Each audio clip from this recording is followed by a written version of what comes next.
rocher, ta lumière est mon sauveur.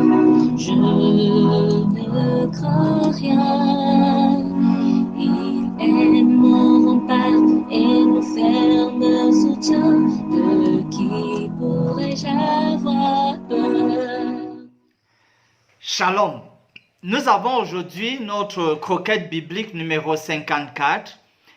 Elle est tirée de Job au chapitre 6, le verset 26. Il y est écrit: Voulez-vous donc blâmer ce que j'ai dit et ne voir que du vent dans les discours d'un désespéré? Voilà ce que dit Job en réponse aux remarques et discours d'Éliphaz à son endroit. Job a eu l'impression, lorsque Éliphaz parlait, qu'en fait, tout ce que lui, Job, avait dit n'a paru que comme du vent aux yeux d'Éliphaz, qui donc balayait cela d'un revers de la main. Il est vrai que lorsque quelqu'un est malade et crie et est en train vraiment de se lamenter, toutes les paroles qui sont débitées, on aurait tendance à juste prendre cela comme à la légère. Et pourtant, ça dit beaucoup, ça signifie énormément, ça traduit et véhicule tellement de messages qu'il faudrait pouvoir décoder.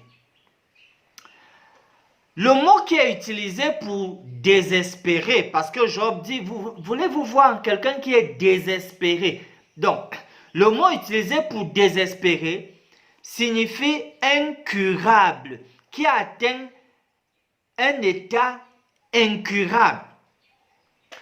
Un malade qui croit que sa situation est incurable, eh bien, va manifester cela par un certain nombre d'attitudes et de mots. Mais c'est aussi l'occasion pour nous donc, brièvement, de réfléchir sur ce mot incurable et sur cette expression, les maladies incurables. Très récemment, en famille, entre mon épouse et l'enfant de 4 ans, l'enfant de 4 ans estimait que cette chaise pèse. Et mon épouse a dit non, ça ne pèse pas. Et quand il fallait que je tranche, j'ai dit, ça dépend de qui doit soulever la chaise. Parce que si c'est quelqu'un de faible, alors ce sera pesant. Mais si c'est quelqu'un de fort, même avec 2 doigts, un doigt, ce sera facile de soulever cette chaise. Et donc, quand on dit maladie incurable, c'est d'un point de vue humain et clinique, mais pas forcément d'un point de vue divin. Parce qu'en fait, du point de vue divin, il n'y a rien d'incurable.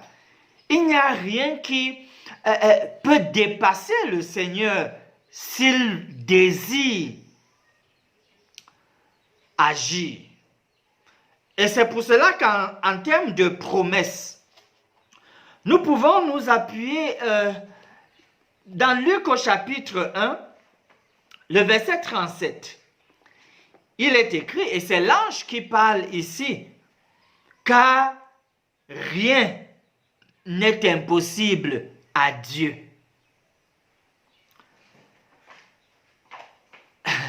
Rien n'est impossible à Dieu. Même la situation que vous traversez, même si elle a été déclarée incurable, maladie irrémédiable, ce n'est que cliniquement et humainement. Mais Dieu a-t-il dit son dernier mot? Dieu aura plusieurs manières de voler à votre secours, de vous soutenir dans cette situation. Ça fait toujours une différence de lui faire confiance et de garder les regards fixés sur lui. Car rien n'est impossible à Dieu.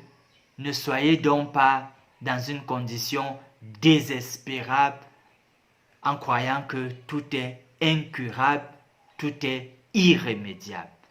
Finissons par ces mots de prière.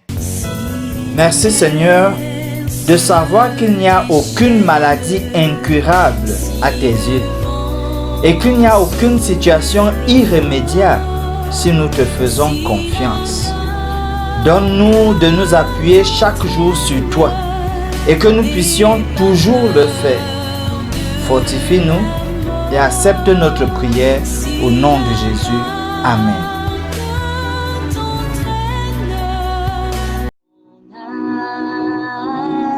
Espère en l'Éternel, mon âme espère en l'Éternel, qu'un chant s'élève au Dieu du ciel, qu'un chant s'élève au Dieu du ciel, mon âme espère en l'Éternel,